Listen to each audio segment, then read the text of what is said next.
Binance wallet to exchange transfer. So in this video, I'll show you step by step the new method on how to transfer wallet to exchange Binance. First up, after you open up now your wallet app, now here is my Binance wallet. So now go to this asset.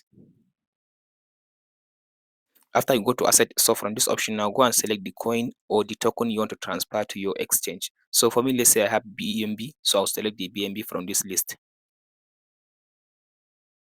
So here after you select the coin or the token you want to transfer, so the next thing to do, now click on this send button. After you click on this, now click on this transfer to Binance exchange, this one. So from this option now, it will ask you now to type in the amount you want to transfer. So type in the amount.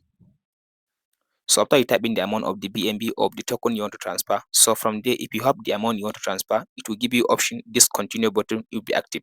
So because now I don't have any active or I don't have any BNB on my wallet, that's why it's not giving me the continue button. But if you have any amount in your wallet that you want to transfer to the exchange, after you type in the amount in this option, so from there it will give you this continue button. After you click on the continue button, from there the amount will be transferred into your Binance wallet. So if you go to your Binance wallet, you'll be able to find the balance in the spot or in the pending wallet in your Binance exchange. And that's it guys on how to transfer wallet to exchange Binance.